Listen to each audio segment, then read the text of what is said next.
Alright, so magandang hapon sa inyo lahat. Nandito kami ngayon sa bayan ng Magaraw, Camarines Sur para bisitahin namin ang isa sa pinakalumang simbahan sa lugar na ito. Kung makikita nyo, solid na gawa sa bato, ibig sabihin panahon pa ng Kastila ito. So kung makikita nyo yung paligid, napakalawak. Yun po yung opisina ng simbahan. At ito naman yung mga sakristan.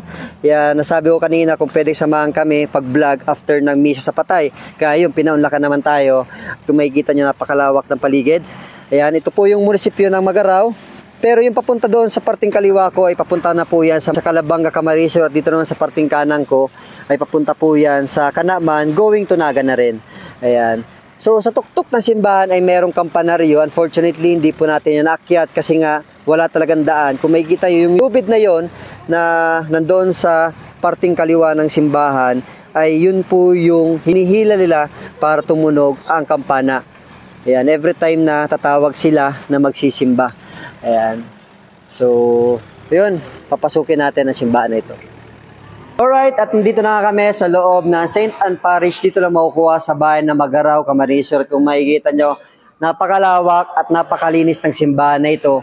So, sa labas po ng simbahan ay walang binago. Itong simbahan na ito ay gawa sa bato. Ibig sabihin po, ito ay panahon pa ng Kastila. Pero yung kesame, so dito para may binago na rin. Pero yung mga bricks niya ay talaga napakintab. So parang fully varnished na po ang loob ng simbahan. So kung makikita nyo, yung sahig, napakalinis na at napakakintab.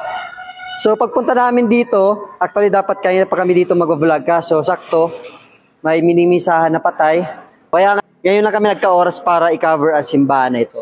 So marami na kami kinover na simbahan. Nauna na po yung Kanaman, yung Kipayo, yung Bunbun, yung Calabanga. Ngunit ito po yung nalampasan namin na i-cover. So ngayon, nagkaroon kami ng pagkakataon, kaya nagpasalamat po kami sa Cora Parroco ng simbahan na ito kasi pinayagan kayo mag-vlog sa loob. Kung makikita nyo, napakaganda ng simbahan, napakalawak. So, napakahangin kasi nga yung labas ng simbahan ay talagang open area. Maya-maya lamang ay makikita natin yan kasi libutin naman natin to. So, maraming upuan na nakalagay. So, may mga electric fan din. And then, may na-notice ako dito habang nagilibot ako kanina simbahan na ito. Gaya rin pala to ng simbahan ng Calabanga na meron po nakalagay ng mga lapida. Pero dito po sa loob ng simbahan ay dalawa lang nakalagay. Dito po yan. Dito tayo dadaan. So ito po yan. Juan Avenido. Tapos ito po, Restos Mortal ni Vicente Bello. So namatay nung July 10, 1924. Ayan. Pero yung sa loob ng simbahan ng Calabanga, talagang marami po nakalagay. Yung gilid ng simbahan ng Calabanga, halos lahat po ng bakanting pader ay may nakalagay ng mga lapida. So ibig sabihin po, yung mga kalansay nila, yung mga bungo, o sa madaling sabi, yung restos nila ay dito na po nilagay. After po, na kunin doon sa cementerio or kung saan po siya nilibing. Ayan, ito po yung retablo ng simbahan. So napaganda na rin. So bagong-bago. And then, kung makikita nyo, yung nasa gitna ay si St. Anne. So, dito tayo. So, napakintab ng sahig. And then, yung retablo ay talagang napakalinis na din. So, dito naman sa baba ng mesa, ayan, so, meron po dito yung 12 apostles, tapos si Jesucristo. Ayan. So, Last Supper, napakaganda ng retablo niya. Right? Ayan. So, ito po yung lawak ng simbahan. Kung makikita nyo, maraming upuan. Ayan, tapos talagang kitang-kita nyo napakalinis ang simbahan ito kasi mini-maintain po talaga ng mga staff dito. Gaya nga kanina, before kayo mag-vlog, talaga nilinisan ang simbahan na to. So, yun, dito po sa gilid ay Adoration Chapel. Ayan. So, mostly po sa mga binavlog natin na simbahan, ang Adoration Chapel ay sarado. Ngunit ito po ay nasa gilid lamang ng harapan ng simbahan, kaya open area naman. So, nagkataon lang isang upuan, siguro po, nilinisan to. At dito na po sa gilid, ayan, open area, napaka-presko, napakalamig ng simoy ng hangin. At dito pala sa labas ng simbahan na ito ay marami nakalagay na lapida. Ayan. So yung pagkakaiba simbahan ng Calabanga, yung mga lapida ay nasa loob, dito na may nasa labas. Ayan, 1, 2, 3, 4, 5, 6, 7, 8, 9. Ayan, dito sa bakanting pader na to ay siyam. Meron pa doon sa unahan. So, ito po yung mga kalansay na lama at mga bungo na kung saan kinuha na siya sa sementeryo at dito lang nilagay. Pero hindi namin alam kung anong mga designation dito sa simbahan na to, kung bakit dito po sila inilagay after po nila kunin sa sementeryo. So, kung makikita nyo, gawa sa bato. Ayan. So, walang binago.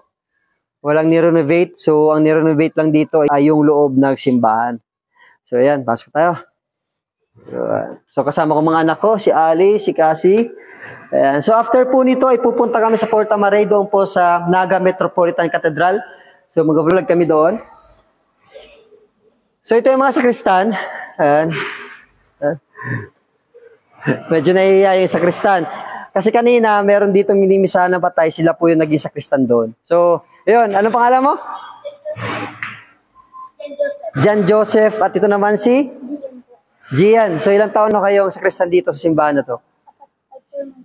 4 months. Ikaw? 4 months. 4 months ka din. Sabay kayo?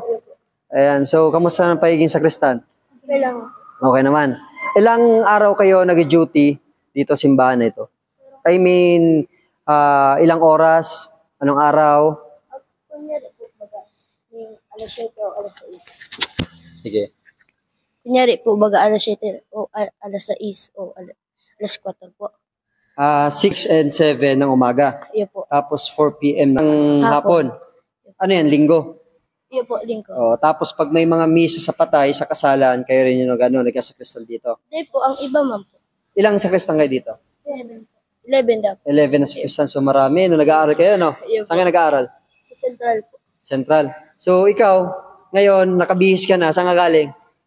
Sa bahay po. Sa bahay. Malapit lang bahay niyo dito? Malapit lang. Ayan. So ito ang mga magaling na sakristan dito, simbahan na to. Ayan. So kung makikita nyo, napakaganda ng simbahan, no? So pauwi na kayo niyan. Ano? So mag-aaral na. Ayan. So sa mga nagtatrabaho sa abroad, nagtatrabaho sa ibang lugar, well, at least yung simbahan ng Magaraw, naiwan nyo dito sa lugar na ito ay nakita nyo na rin. So para na rin kayo namasyal sa simbahan nyo. So yun, yung retablo ng simbahan na napakaganda at napakailaw. Ayan. So magpapaalam na ako. Magandang hapon sa inyo lahat. Si Papa AJ ito. Peace out.